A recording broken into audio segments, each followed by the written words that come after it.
Hello everybody, welcome back to Screen Stars, welcome to another classic film review. And today's classic film review is for the 1979 horror film Salem's Lot, a film that is directed by Tobe Hooper and it stars David Soul, James Mason, Bonnie Badella, Julie Cobb, we get Ed Flanders, Jeffrey Lewis. Now, this film obviously is based on the famous Stephen King novel, and it is a film that was actually released as a miniseries when it was first released in the US. I believe it was a miniseries.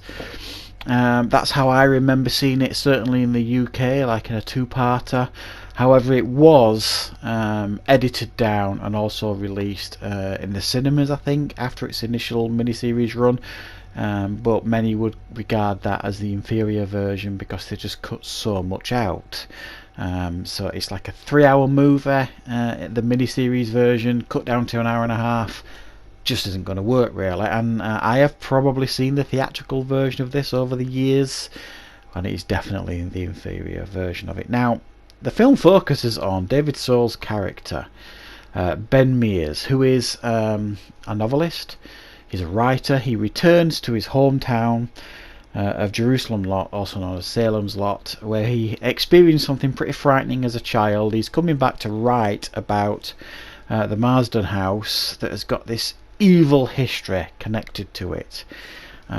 James Mason's character, Straker, has moved into the house. He's setting up shop in the local town, an antique store, with his business partner, who is away on business, as they keep Mr. Barlow is away on business, as he keeps saying, on business trips. However, Mr. Barlow is in fact a terrifying vampire, who he and Straker cause chaos in the local town, terrify the locals, and start basically initiating a plague amongst the locals, turning everybody into vampires slowly.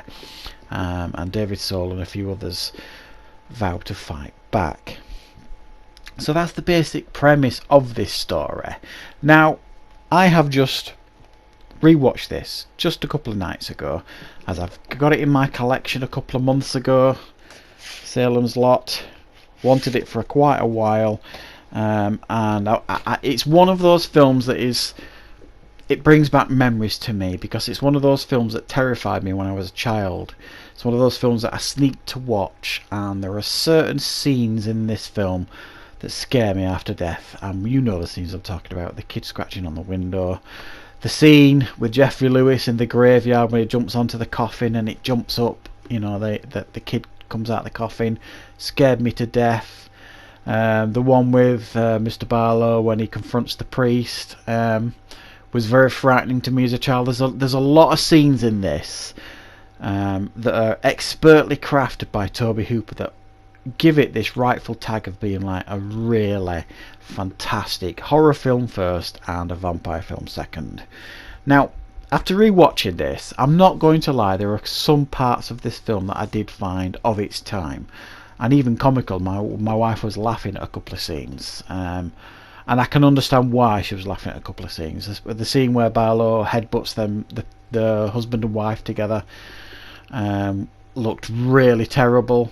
There are a couple of other scenes that look pretty bad, but you have to understand it's a film of its time, and I certainly do understand that.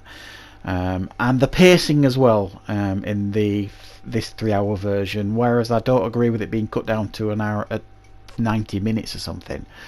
At times the pacing is definitely off, and then when it picks up, it almost like happens all too quickly. You get nothing for a while and then it all happens at once. So I think the pacing's a little bit out here, but iconic, definitely. I think the casting here is absolutely brilliant. James Mason as Straker was just inspired. David Soul puts in a decent performance here. Everybody, there's a lot of characters here in this town, and they all play a part in this film. And there are some genuinely unnerving moments in the film that that make this film stand out. Now, they did deviate a little bit away from the book here with Mr. Barlow. They wanted to go with the more classic Nosferatu look from the classic film from the 30s or 20s, whenever it was. They wanted to go with that creature of the night look to make it look more terrifying, whereas in the book he's more of a traditional vampire, a la Dracula, I suppose. And the 2004 miniseries version that had Rob Lowe in the starring role was more respectful to the book in that sense, because they cast Rutger Hauer as Mr. Barlow in that. Now that is something I have watched, the 2004 version of this, and I do remember enjoying it, and it's a few years since I've seen it. I have just recently picked that up on DVD. I couldn't find it on Blu-ray, so I'm looking forward to rewatching that, and I will probably review that as well in the coming weeks on the channel, just to make a direct comparison between that and this. I'm sure this 1979 version is going to hold up, but as I've mentioned, there are certainly parts of it that are definitely stands out like a sore thumb that it was made in 1979, and because it's a made-for-TV movie, you know, even though there are some fairly graphic moments, and there are really some very effective scares in it, still, you know, some of the scenes that I watched in this, it took me right back to my childhood once again, and some good effects for Mr. Barlow and things like that. It did at times feel I don't know what the right word is, tame occasionally, you know. Some of the bites on the necks and things like that seem pretty tame, you know. They kind of cut away and the iconic 70s music came into play and stuff like that. So, you know, if and my understanding is as well they're looking to remake this. I believe James Wan's included or involved in the remake. Do I think this should be remade? Yes, I do. You know, they did it in 2004, and that has its fans.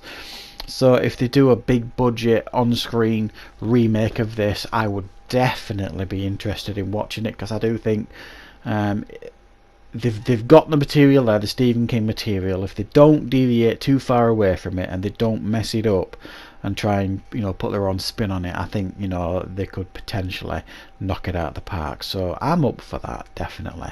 In regards to this one, yes, it's still a classic. Yes, there are some moments in it that might make you giggle because of the 1979ness of it, the 70s of it, but it is definitely a 9 out of 10. A vampire classic, Stephen King classic, and Tobe Hooper knows how to deliver scares, and he certainly does on this one. So that is my classic film review for Salem's Lot. I hope you liked it. Thank you very much for watching, and of course I will be back with more content and reviews on Screen Stars very soon.